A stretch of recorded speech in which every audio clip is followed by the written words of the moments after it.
my teacher used to say, when you go to the dollar store, take $100. Okay? Like, okay, you're not going to spend more than $4 or $5 at the dollar store. But when you go, you should have $100. It means when you're trying to help people, which is what we do, and when you're trying to serve people, which is what we do, then you should have a big toolbox. Okay? Like you should have many tools to help other people. And in my life, I try to give you more and more tools that you can use. And some of them you use every day, like pliers. And some of them you rarely use, like rubber mallets. Right, David Stump? But every tool has its place and every tool has its time. And the more tools I can give you to put in your box, the more you can serve other people. So my proposal tonight, in the time is left, which is okay.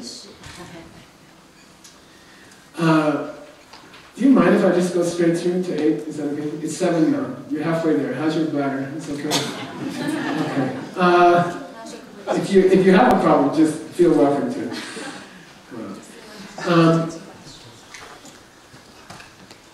So tonight we'll start a completely new subject. So you have done, some of you have been here for 20 years or more. You have completed the Geshe course, the basic text of the Geshe course, the 5 great books, in the 7-year program in New York. Some of you have completed the 7-year advanced Buddhism course here, that was held here. Many of you have attended the 14 years of the Kongxing class, Vaibhashika class, which began in 2003. And we are now 1/4 of the way through the text, and we're still going. And then many of you have been attending the Long Rim course, which will take 12 or 14 years. And we have finished 3 years. And you dandelion spores have to catch up on that, okay? Especially now Lama Dvora has to translate another 1,000 pages into Hebrew. By the way, the work that the Israeli team did on the hypertexting was extremely helpful at Google. And I'd like to thank them for that. Yeah.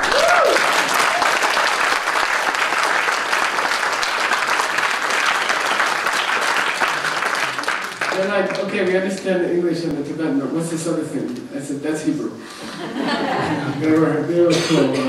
So I hope the Israeli team and Venerable Kosha can help a lot in hypertexting for that project. Okay? I hope Lama Dvora will give us some manpower, like Yoram and people like that. Okay? Because it was very, very helpful. They were very excited about it, the work that you did. Okay?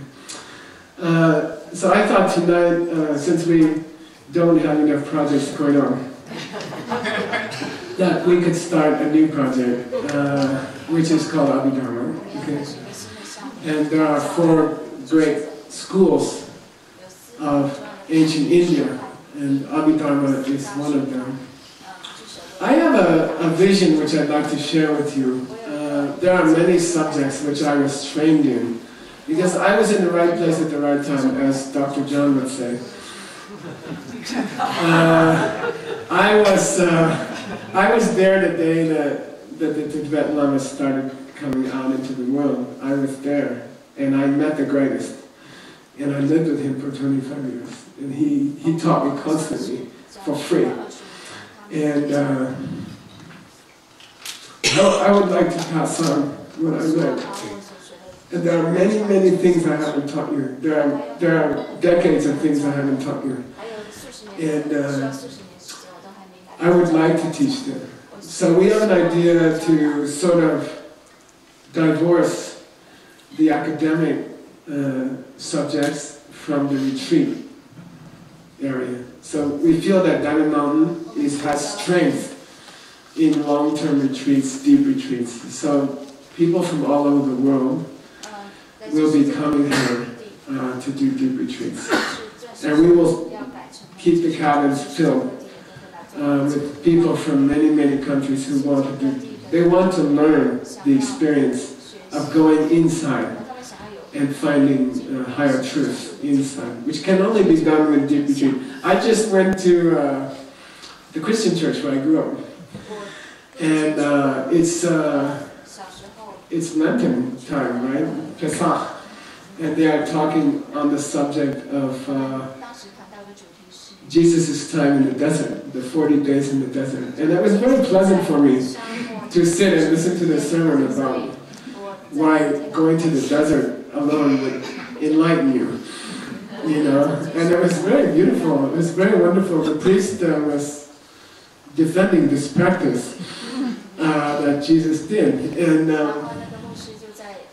I think it's extremely important. I don't think you can really find out who you are if you don't learn to do retreat. So this place has two functions in my mind. One is to provide the logistical place to do retreat, because you can't get those places.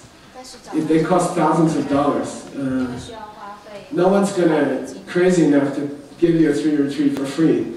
And no one's crazy enough to build a cabin and leave it there for somebody else and waste all their money. First is to have the place, right? And then you have to train people who come. People are going to show up and say, I want to do, can I do one of those 3-day retreats? And you're like, have you ever done a retreat? No. Do you know anything about retreat? No. But I'll sit there.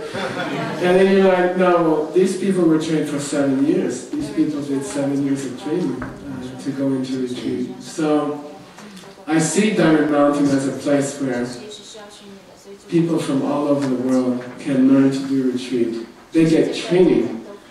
Even a 3-day retreat, or a 5-day retreat, or a 10-day retreat, they get training on what the heck to do after they close the door. You know. And then we have the facility. So I see that as Diamond Mountain. And then I would like to take the academic subjects, what do you call it? The training in the classics. We're looking at some buildings in Sedona, Arizona. And that's more viable for people who want to be a student. There you can get work there. A lot of our students are working there already. And it's a beautiful, beautiful environment. It's a beautiful place. And so my dream is to sort of have a college, teachers' college in Sedona for the what do you call them? Academic subjects. And then Diamond Mountain will be mainly for retreat and deep retreat. And I have several goals there. One is that I would like to pass on everything I've learned, which would take a long time, and it has to be close to my home. Because my home is where my teacher is, and I have to be close to my teacher. So that's like we could do that for 10, 20, 30 years, depending on how long the machine lasts. But we have to record things and we have to pass on those knowledge. I would like to train DCI teachers there from all over the world. I would like to train ACI teachers there from all over the world. And this is Mr. Wu's idea, actually.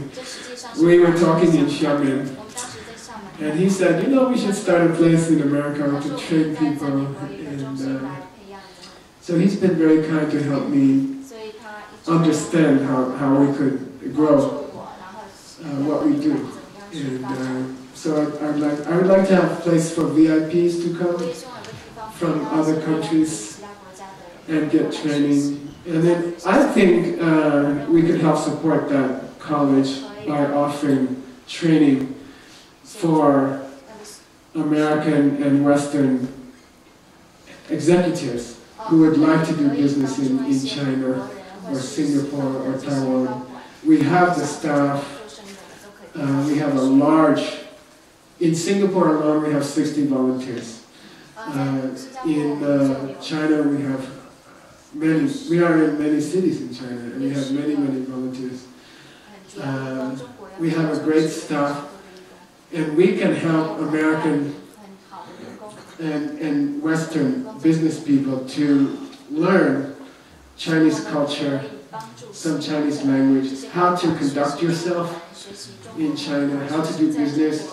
Because in the future, the big cooperation will be between East and West. It will be between Asia and North America. So if we can help people to do that, it will also make more international cooperation and much less likely for any kind of conflict. If many Chinese friends are here, and if many American friends are there, then it will help reduce the risk of conflict in the world. Otherwise there may be conflict. And so I feel like we could play a large role in that, and I'm hoping people like Mr. Wu could come and teach there, help us start, and then teach Western people how to do business there, and then we could train each other. And I think it will change the world. I think we can help the whole world if we have a place like that. So that's my dream. Another dream, okay? Alright. So there are many subjects to cover that I've never taught you. One of the most important is called Abhidharma.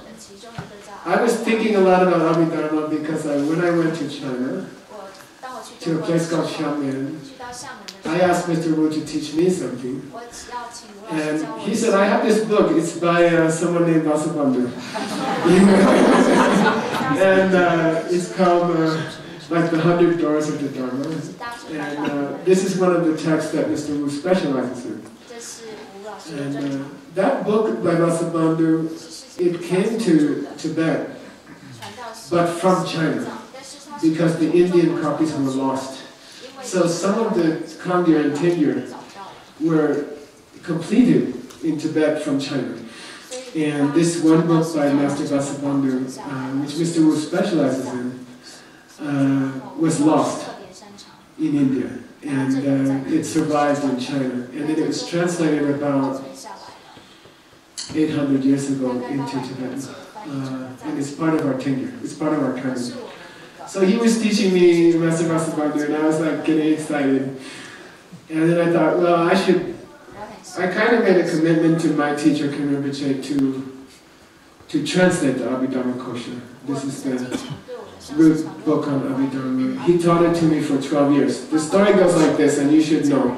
On the first night of 15 years of work, or so, you should know the story. Okay, so I had just reached his house. I was 21 or 2, I don't remember.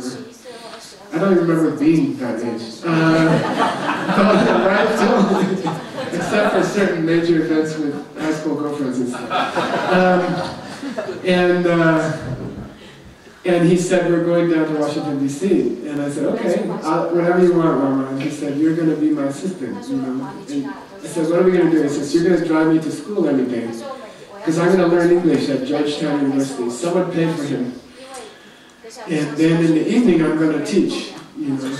And I said, well, what are you going to teach? And he said, well, I have a group there, but I'm also going to teach a professor from American University who wants to translate the Abhidharma Kosha and the commentary by the first Bardo, who was Jetsun Karpa's student. And so he spent many sessions with this professor, whose name I won't mention. And I said, Rinpoche, can I just sit in on them? Since I'm the driver, you know, and I might as well just sit there. And can I sit there? And he said, yeah, you can sit there. But you have to memorize the root text. This is hundreds of pages. So I started, and I didn't know what it meant. I didn't know Tibetan, but I started memorizing it. I got through 3.5 chapters. It took 12 years. And he taught, then the guy dropped out. The professor decided he was too busy or crazy guy. And then I'm like, Rinpoche, let me finish it, you know, let me finish the translation. So he's like, okay, let's keep going, you know. And it took 12 years. And he taught me Abhidharma for 12 years. And we did a translation. And then it's still there. It was my first translation. I threw it out later. And I did it again. And then I'm throwing that out and I'm doing it again now.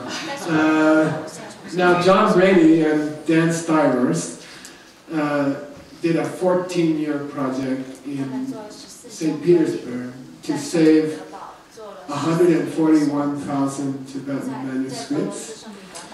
And in there are the missing textbooks of my monastery, Serme, from the 1600s by Choni Lama Dogpa.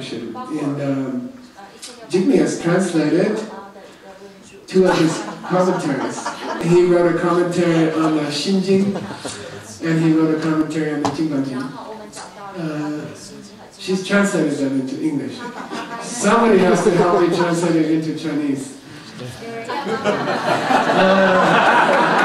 But we want to publish it in Sanskrit, Tibetan, English, and Chinese. And the 3 are finished, the 3 languages are finished, but we're missing the Chinese. So Choni Lama is an extraordinary Lama, born in 1675. He attended the greatest Buddhist monastery in the universe, which is Severity. He wrote the textbooks. He wrote many of the textbooks. And you have studied him many times. Those of you who studied the ACI 18 courses, he figures heavily in the 6th course because he wrote the commentary to the Dhamma. And in the advanced teachings, you had him many times. For example, in the commentaries on Yamantaka, he taught, we used his commentaries on Yamantaka. He is extraordinarily clear and extraordinarily methodical, almost like no other Tibetan in history. And so with Rinpoche, I did the first Dalai Lama's commentary. It's about 400 pages. But I propose, and actually you don't have a choice, I propose to do Choni Lama's commentary to the Abhidharma, because it's more organized and it's more clear and it's more helpful. Okay, and so the other translation is there, but I would like to do this one, and in order to fulfill my teacher's wishes, because Ken Rinpoche wanted an Abhidharma commentary in the world. So I'm doing it for him because he asked me to. Okay, so it'll take a while, but it's an extraordinary commentary. Okay, so we'll just keep doing that, especially in our new college in Sedona, if we get help. Okay, here we go. You have a text with you. And we'll just start. And it's really just, this weekend is just a teaser. Okay, it's like you go to the restaurant and they give you those free little dessert bites and they hope you will order it later. So we're just starting. Just get used to it. Just dip your toe into Abhidharma. Okay. So there are 4 great schools of Buddhism in India and there are 4 great schools of Buddhism in Tibet. They are completely separate from each other. Okay? They're different things. In India, there were 4 great schools of thought developed. They were all taught by Lord Buddha. And then he taught philosophy in 4 different and sometimes contradicting ways. Okay, Lord Buddha, when he was speaking to people in the impoverished areas of Buenos Aires, he taught it one way, and then when he got to Diamond Mountain, he taught it in a different way. And then people were like, later they found the 2 books and they didn't match up, and people got worried. You know, Buddha taught on 4, vastly speaking, 4 different levels in ancient India. One is the first one, the foundational one, which sometimes we call lowest, but I don't think so. The foundation of all Buddhist study was Abhidharma. Okay? So even in the time of Lord Buddha, some of his disciples like Katyayana took his teachings and organized them into 7 great books called Abhidharma. Okay. There used to be 7 great books of Abhidharma, and some of them we still study. Some of them still exist, but not much. And they are like encyclopedias of Buddhist knowledge that Lord Buddha left, that were assembled after he passed from this world. Okay? So Abhidharma is the foundation of all Buddhist practice, and it's the earliest teaching of Lord Buddha. So it was organized in the 1st, 2nd, 3rd century AD, okay, in India. After that came the South Chantika, which are kind of the school which deals with perceptual theory and formal reasoning. Like, mainly, when I look at a car and I see 4 black round things and a couple of long silver things, how do I know it's a car? Why do I see it as a car? Okay. By the way, the challenge with all these ancient philosophies is how do you use them when you're teaching. I saw John give a talk to the largest home construction company in Arizona, and it was very interesting. How do you take this knowledge and help people be more successful in their real life, or people in the family life? How do you make them more successful in their day-to-day relationships? So the second grade school in India was called South Chantika, and they were thinking, how is it that you recognize things? Because you could manipulate that and learn to recognize the world in a different way. And maybe it would be better, and maybe there wouldn't be war or hunger. You see, that's the idea. The 3rd school is mind only, Yogacara, or Chittamatra. And Mr. Wu is also a master of this school. Mr. Wu is a master of the Abhidharma school taught by the mind only school, which is very sexy. But we can talk about it someday. There's a text by a sangha that teaches that. Okay. And then the 4th school, middle way, okay, which is the foundation of all current practice. It is the correct explanation of reality, and it's what we use in the higher teachings. It's the foundation of the higher teachings. The 7-year program here, from 2003 to 2010 or whatever, was founded on the middle way school, which is our basic. We call Ramluk. What's Ramluk? Our position.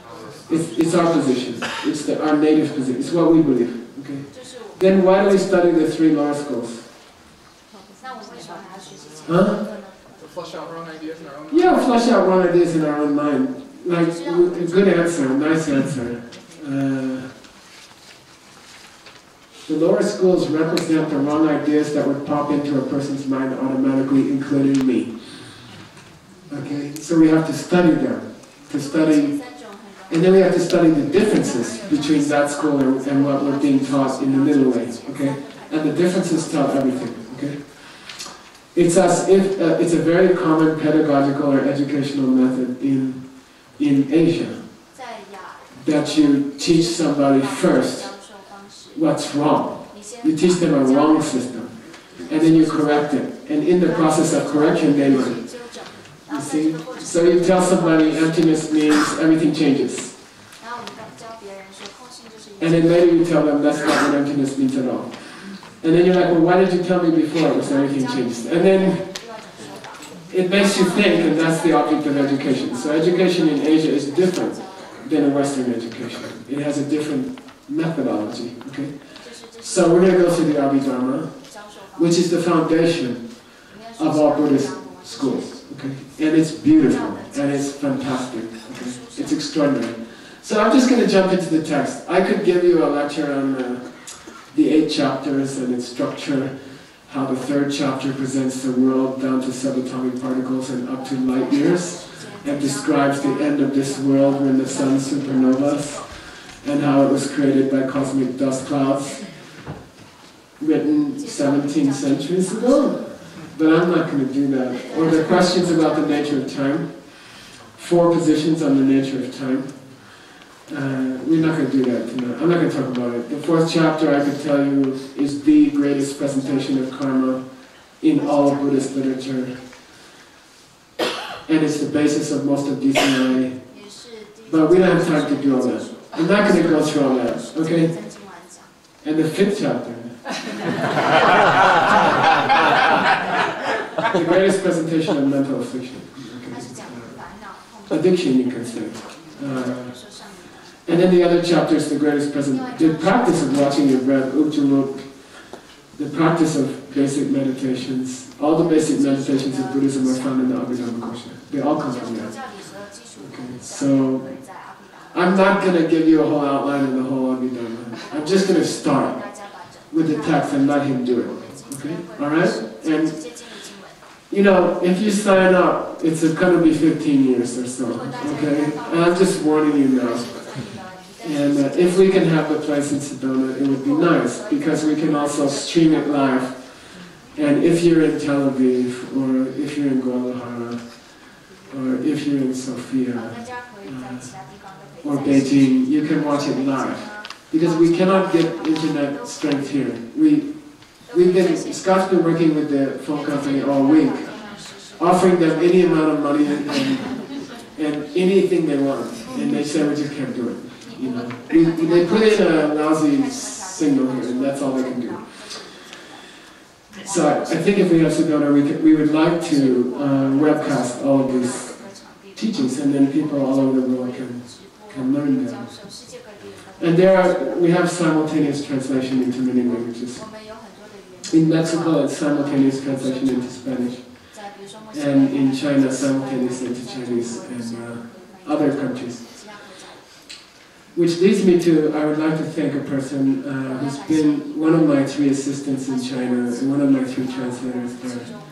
And she's been kind enough to make the trip from Beijing with Mr. Wu. And her name is Xiaoping Allison Zhou.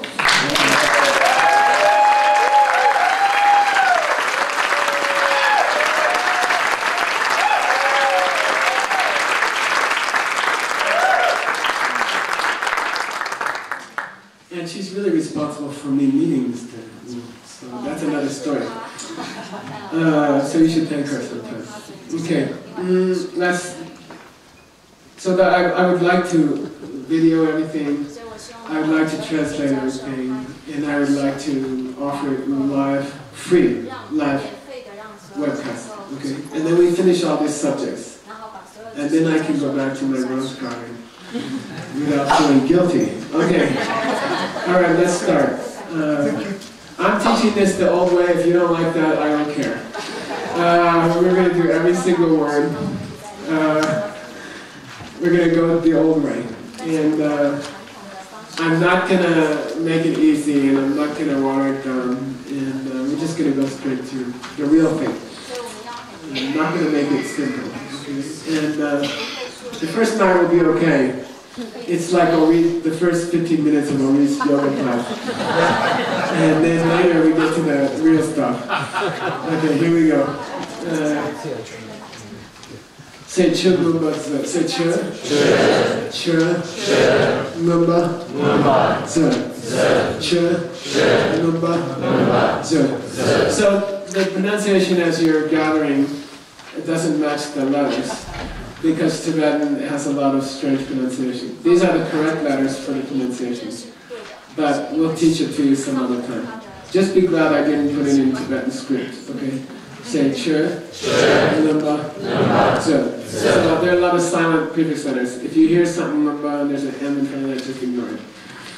Che means what? Yeah, what's dharma mean? Rangi mo zimbe na che, say it. Rangi? Start dictionary entry. What's that mean? Start dictionary entry. What's that mean? We're making a video dictionary to them. So every time I get to a hard word, I tell them start dictionary entry. And then Adam cuts it up out of the video and we put it on YouTube for free. And if you don't know what Che means, you just type CHOS into YouTube and you get me explaining it tonight. Okay, you ready? Start dictionary entry. Che. Say che. Che is the Tibetan word, a translation of the word dharma, okay? Dharma in Sanskrit, okay? And there's a definition of the word dharma in Tibetan. It's, say, rangi, mo, zimbe na, che. Rangi, mo, zimbe na, che. Rangi, mo, zimbe na, che. So that's a literal explanation from the ancient Sanskrit, because the word zin, the Sanskrit root for the word zin, which means to hold, the Sanskrit root is dhar. I'll say dhar. So the root is dhar. So it's a pun. The definition is a pun. Because you dhar, rangi lo, it's called dharma. Okay? All Sanskrit words are derived from 800 roots. If you memorize 800 roots in Sanskrit, you can pretty much figure out any Sanskrit word. I did it on the bus from New Jersey to New York. It takes about, I don't know, 6 months.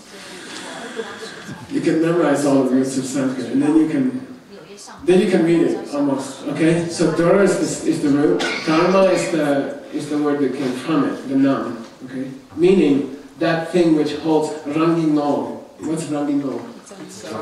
Which holds its own essence. Anything which possesses or contains or holds its own essence is a dharma. Is the definition of dharma. So dharma really means thing, anything, any event, anything in the world, in the universe is called a dharma. Okay, a dharma. Right?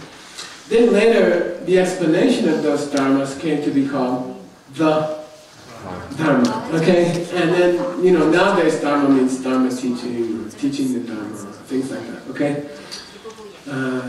And that's the meaning of the word dharma. So here it means knowledge.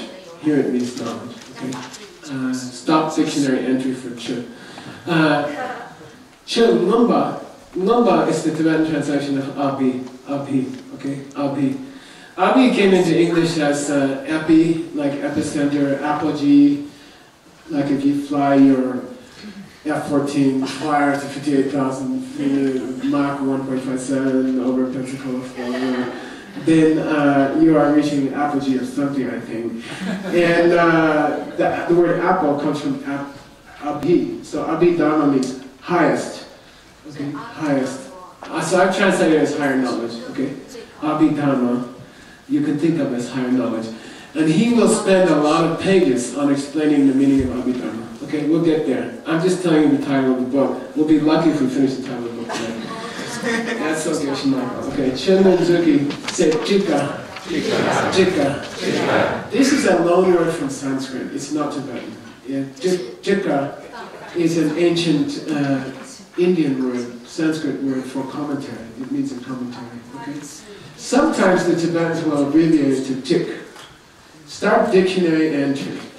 Jika, which you see here, which is a ta, retroflex ta, with a tarata ta, with a long I, achu, e, ka, jika, say jika.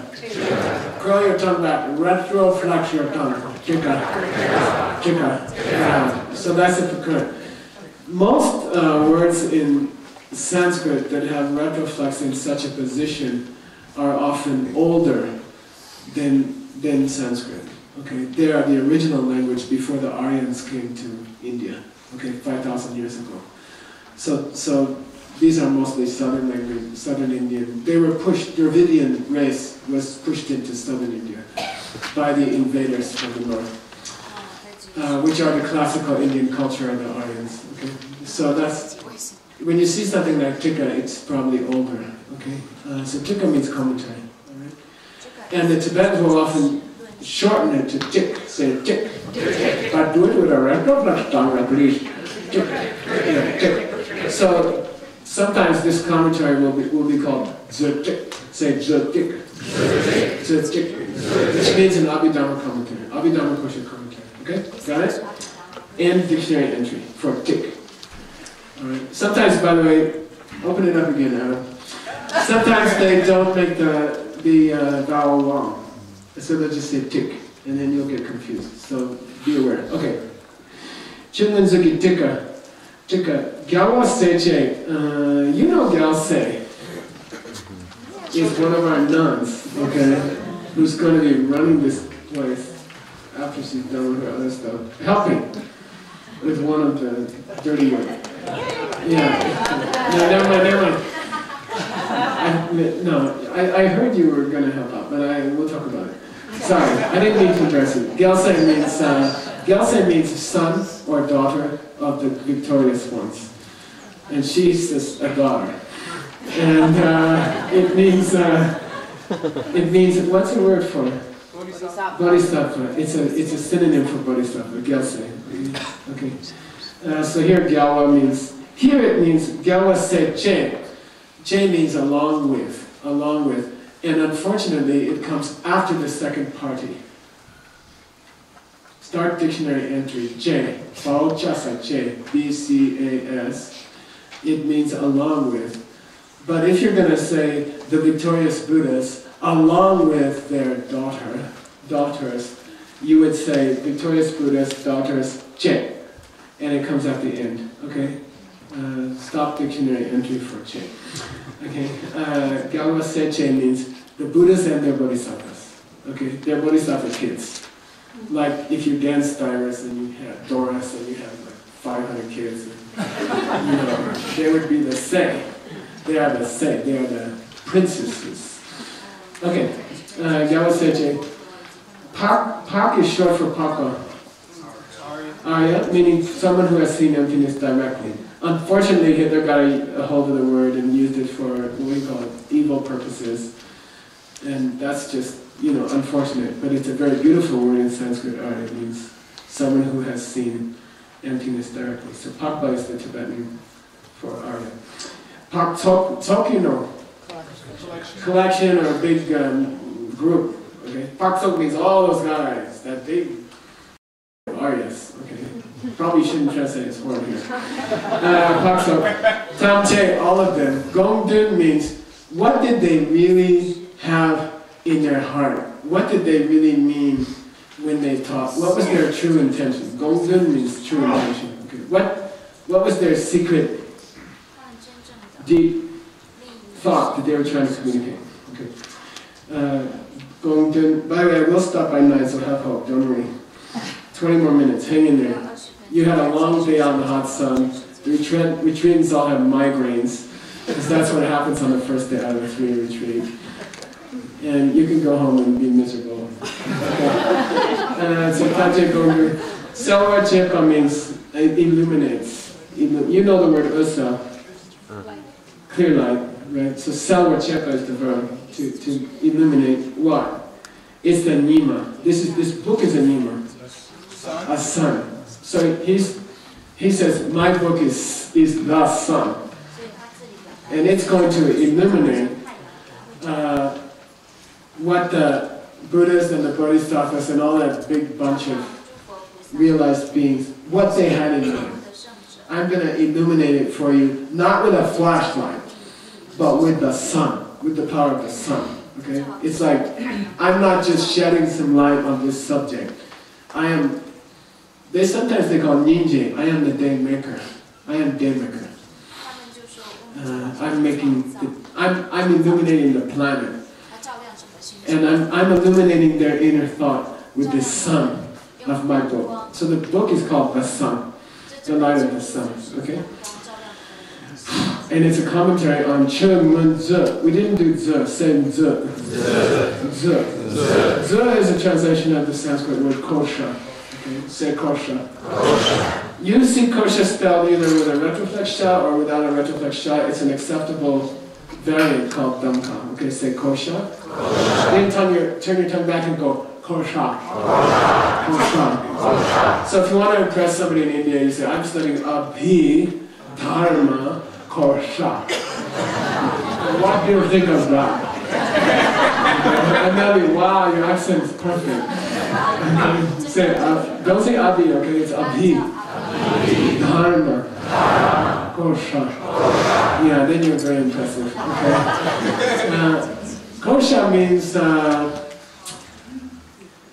it's a treasure or the treasure chest. Okay, we'll talk about it later. It's either a treasure or a treasure chest. Okay.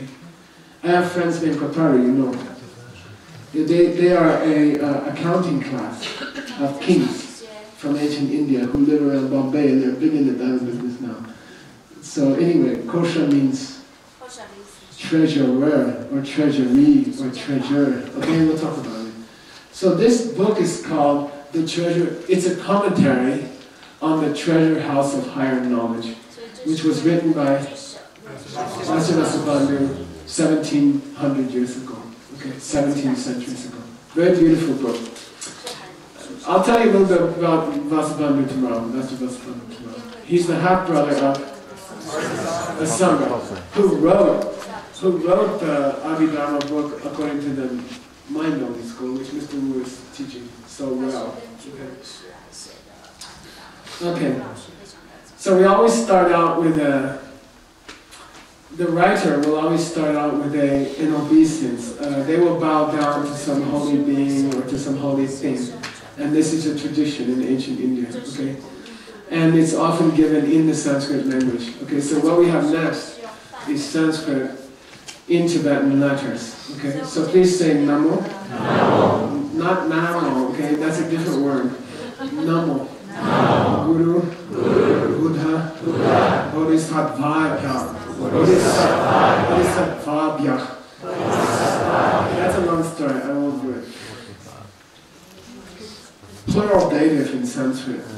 Okay, no problem? Dual dative Sanskrit. Yeah, I think so.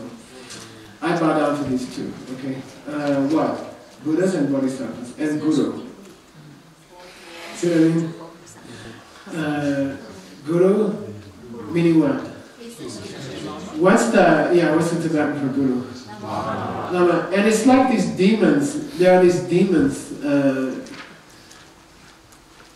have gotten a hold of some things like Tantra or Guru, and they say, oh, this is a dirty thing, you know, Gurus are dirty. Guru means like a bad person, cult leader, Guru. And it's a very sad and terrible thing. The word Guru is very holy, very beautiful, very pure. It means your heart teacher who guides you through this life and past death.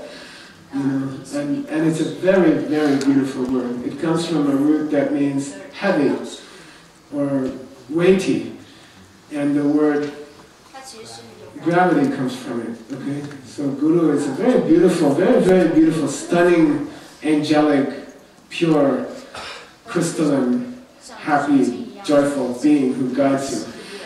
Yeah, and then it got all corrupted by somebody. I don't know. These are like demonic, in my feeling. They take those words and make them dirty, you know. But that seems to be some people's business. Okay, say Guru. Okay, Buddha. Bodhisattvaya. So I bow down. The author is bowing down to his teacher, the Buddhas and the Bodhisattvas. Okay. All right. Next. Oh, by the way, it's a question for you. Why did he put teacher first? Huh? Here's a long story. We've been studying it for like a year, but in a Lamin course. But basically, there can be lots of Buddhas and Bodhisattvas in the universe, but they cannot speak to you because you cannot see them because your karma is not good enough. So, as in the case of Jesus Christ, the divine will take a human form and communicate to us, to normal people, in a human form. And so in a way they are more kind and more important for us. They are our USB cable to the real thing. You know? So if you say what's more important, the USB cable or, you know, you say I want the cable, just give me the cable. Because I don't care how powerful the thing is, if I don't have the cable I can't use it. You see what I mean? So the Guru becomes more important than the machine. You see what I mean? So for us normal people, a human being who can come down to our level and looks like us and acts like us, we can relate to them. And they are more valuable for our life purposes than these ethereal divine beings that we can't contact. Okay? Cool? They are the internet Wi-Fi. Okay. Then the Buddhas are the internet. Okay. Alright, here we go. Now he's going to do, and I still have you for 10 more minutes, so just look cheerful. And I'm going to use the time, I don't care. Because I love it, and it's so helpful, and it will help you so much. And you can help other people. It's another nice little wrench in your toolkit called Abhidharma. Okay? 참의 승기, 성리 용서, 구승고와 청리의 때, 그래도 버청이 릭진 승기 두제 서반나 승콜로라 뻔네, 대거 승기 자주랑그, 감성조의 닝직부, 시가 승기 뜸도 척들고 승급의 착살로. Okay, he's making poetry. Right? These are his opening poems. Alright, here we go. Changme Sung means the three, one, Changme. Changme. No chang. No count. Countless. Okay? Countless three. This refers to the time it takes to become a Buddha if you don't study Tantra. And Tantra is also not a dirty word. It's a beautiful, high, pure, moral, ethical, clean, compassionate, happy, wonderful thing. And I don't know how the Inquirer got hold of it, but just trust me, okay? It's a beautiful, it's based on very pure moral behavior, and it's a wonderful teachings to contact angelic beings, and very sweet. Anyway, if you don't practice that, if you just do the normal, what do you call it? If you do economy class and not business class, then it will take Changme soon to become a Buddha. Changme means countless eons. 3 countless eons. So it seems like a contradiction to say 3 countlesses. I mean, how many is that? Okay. So in Abhidharma Kosha, in the Abhidharma teachings, not in the Kosha actually, there are each number up to each power of 10 up to 10 to the 60th power has a separate name. Jik, Chu, Gyat, Dong, Bum, Saya, Chewa, like that. Each order of 10 has its own name. Okay, so 10 to the 60th power is the last one. They only go up to 10 with 60 zeros after. And people memorize these things. I only got up to the 6th one. The 10 to the 60th power is called Changme. Okay, it's called innumerable. But it refers to a certain number. You figure out how many billions. David Stuff will tell me in about 6 minutes. How many millions that is. Just like million. You figure it out. You now you have 5 minutes.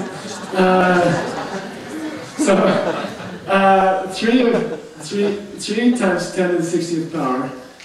Eons. Each eon is many millions of years, okay? Just doing nice things for the people and trying to be a nice person, you can become a Buddha, but it will take that many years. Okay? Who did it? Lord Buddha did it, okay? Changme Sung. Sogni. You collected the 2 collections. Basically, the karma which created your body and the karma which created the mind of a Buddha is called the 2 collections.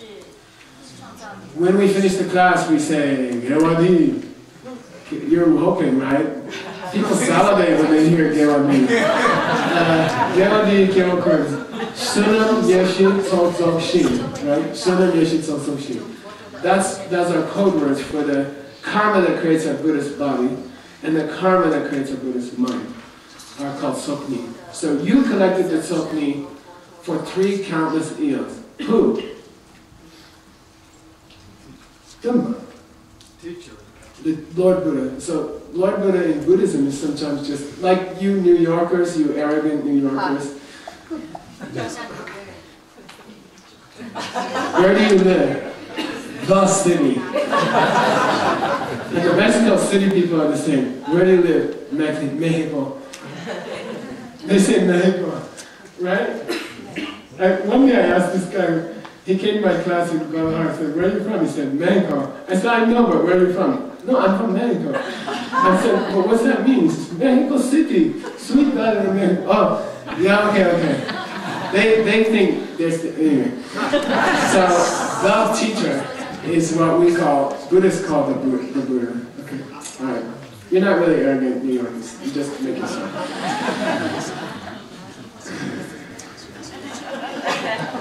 Nobody who's arrogant would have those kind of beards. Okay, all right. That's harmony.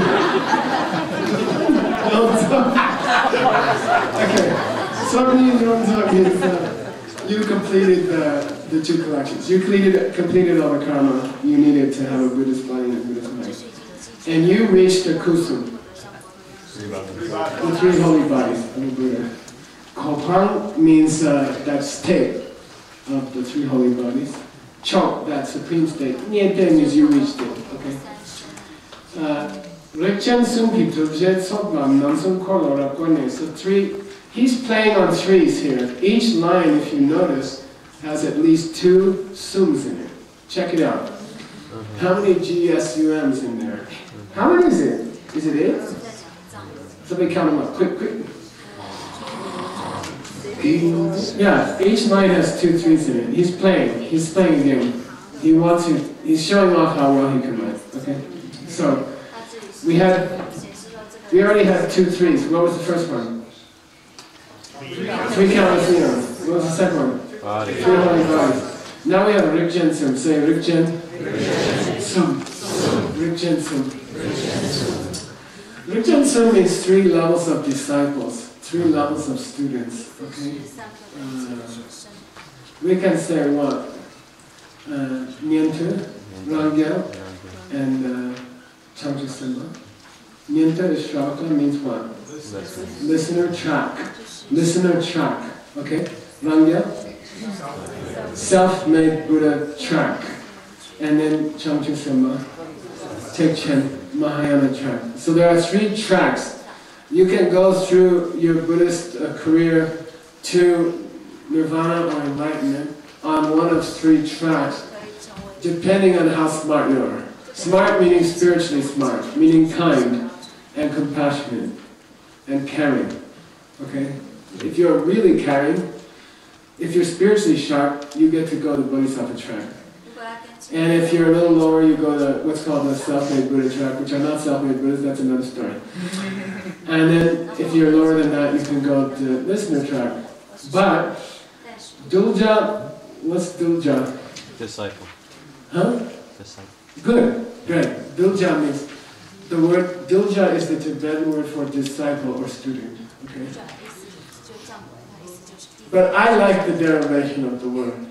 Ja means future participle. To be blanked. To be blanked. Dul means broken. Like a horse. Like a wild horse. Okay? The word in Tibetan for disciple is that which is to be broken. Like a wild horse. It doesn't mean broken like a, smash them. It means like a wild horse and you jump on them and they jump around and then you... What do you can tame them? We haven't just say tame them. Okay? The word disciple probably is the same, right? They are to be disciplined. Okay. Anyway, Dulja means we are like wild animals when we meet our teacher. Dharmically, spiritually, we are like wild animals. We are like little things that bite. And I'm not kidding. A person who has not been trained in spiritual things is like a little thing that bites. And then the teacher changes it. The teacher makes you soft and gentle and kind. Okay, that's the goal. Good job. You are someone who is to be broken. Okay. And I was broken very well by my teacher, as John already knows. Okay. Dulje Tsogla to all those disciples. Rapkor means you turn the wheel of the Dharma. You turn the wheel of the Dharma. Very well. Rap means very well. Rapkor. How many wheels? 3 wheels. Okay, so Lord Buddha, in his lifetime, had 3 specific periods of his teaching career. Okay, his teaching mission was carried out in 3 grand stages. Okay, the first turning of the wheel started at Deer Park, in Varanasi, okay, and started to teach people. The main thing in our tradition, in our immediate tradition, that distinguishes the first turning of the wheel is what? Lord Buddha said, things come from their own side. Everything. Okay? Where's that? Who's got it? I need it. Let's go, let's go. So in the first turning of the wheel, Lord Buddha said, the pen is coming from its own side. You are watching the pen. Okay? You are looking at the pen. And the pen is coming from its own side. In the second turning of the wheel, he contradicted himself and said that nothing comes from its own side. The pen's coming from your mind, from seeds in your mind. Okay? And then in the third turning of the wheel, the people who were at the first turning of the wheel, who then went to the second turning of the wheel, said, are you for real? I mean, is that for real? And he said, no, I was just joking around. It's like half coming from itself and half coming from you. Don't get all uptight. You know, everything's cool. Okay, got it? Which one was correct? Yeah, the second was correct. Why did he teach the third one? My moment. He was just trying to get people, otherwise they'll quit. They'll say, I quit. If pens don't come from themselves, I quit. I'm going back to New York, you know, I'm going to get an advertising job or something, you know. This Dharma stuff is weird. Okay, like that, okay? He just wanted to keep people from quitting. So he said, yeah, you're right, I was exaggerating. Okay? Alright, so he turned the three turnings of the wheel for whom? Three tracks. Three people of three different capacities. He taught three turnings of the wheel. He's got two sets of three here, right? Maybe we can get through all of them in the next 1 minute. I doubt it. But we're not stopping. So therefore you taught the path of the three yanas, the three vehicles, the three levels, like that. First one, what? Hinayana, meaning lower way, okay? Then Mahayana, the greater way, and then Vajrayana, the diamond way, okay? The last two overlap, right? The last two overlap. Because Vajrayana is a kind of Mahayana, right? You know that. I don't have to say that. Okay. You set forth the path. Kamsum Joe Nyen Chikpu. Kamsum means the three realms. Okay, the three realms.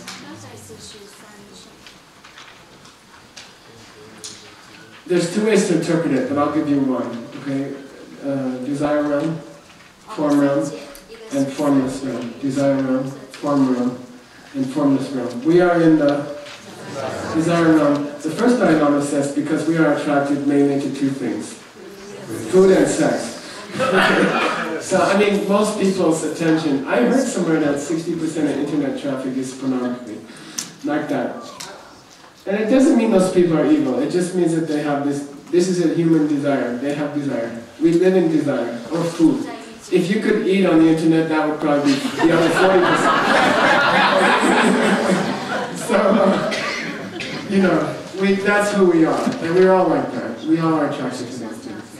So, that's a desire realm. Then if you overcome that, you reach a form realm. If your meditation gets better, and then if it gets better than that, you reach a formless realm. Okay, these are just higher states of meditation. Okay, so why did we mention that?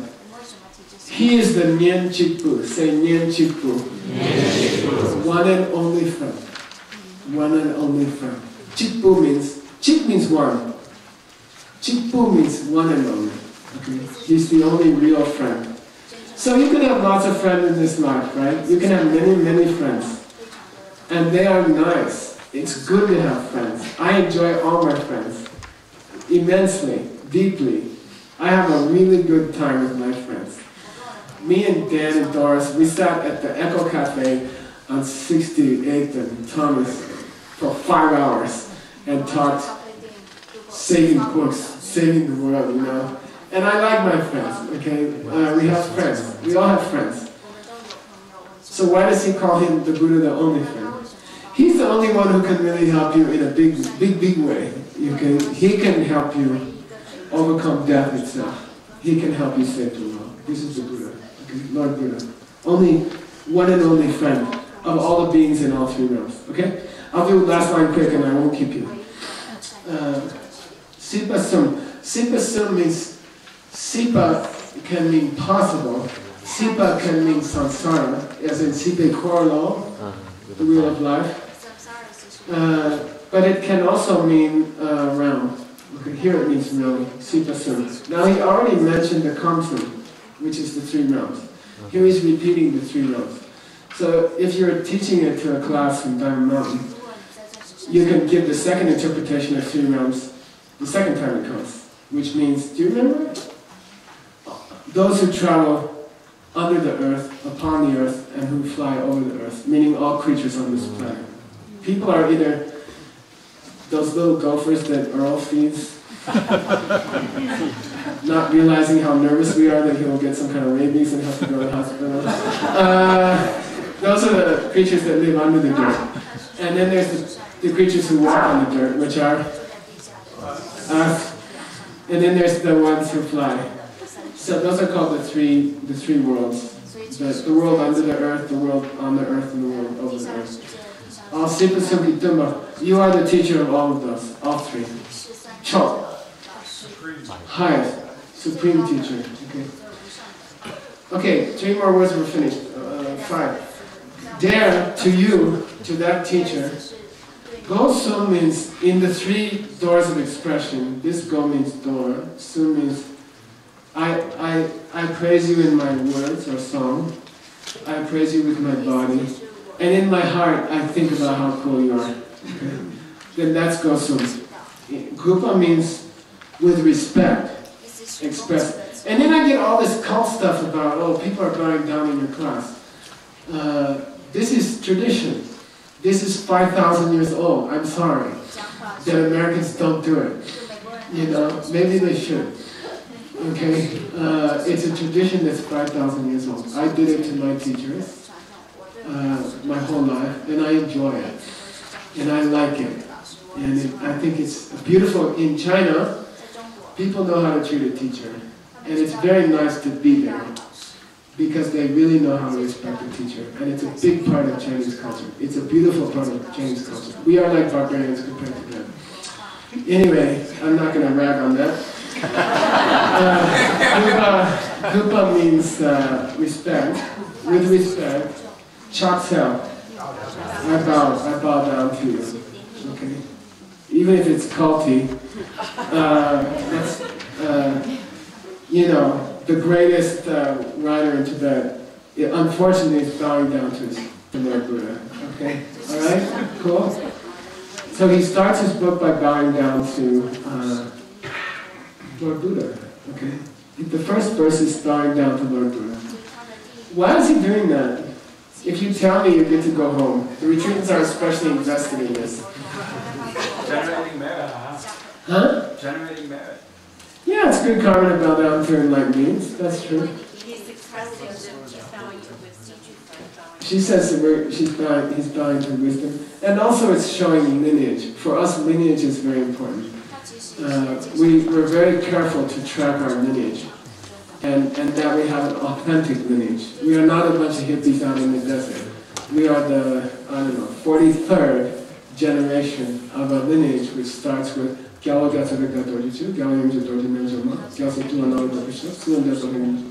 we say the lineage twice a month at Seichu, and we know the lineage. And now you are the next holder of the lineage. You're now my kids. And your kids, Dvorak's kids are my grandkids. Okay? And it goes back to lineage. So he's honoring the lineage. The lineage starts with Lord Buddha. And it comes up to us authentic. It's authentic. It's been kept very, very pure and very cleanly. And even the Abhidharma lineage is very, very pure and amazing, extraordinary. Okay? And you're the next one. And that means if you don't take good notes, at generation 44, after 2,500 years, it's you guys who lost it, who broke it. So no pressure. Okay? And I encourage you to keep up the class. I encourage you to, we'll stream it for the next 15 years. And I encourage you to keep up with it. Okay? Alright? It's not hard. The cool thing about watching streaming is you can eat stuff while you're watching. And you can put your feet up on the table, you can take a pee-pee break, and you come back and Geshe Michael's still talking about the same word. I enjoy watching stuff streaming, because you can just relax, Here you have to sit like that, And at home you can put your feet up on the kitchen table, you can watch the video. So, you don't have any excuse in the modern world not to finish Abhidharma, which you started tonight. Okay? You have no excuse. You should finish it. You really should finish it. You can help a lot of people with it. Okay? Very valuable. Very helpful. You're very lucky to get Abhidharma. Alright.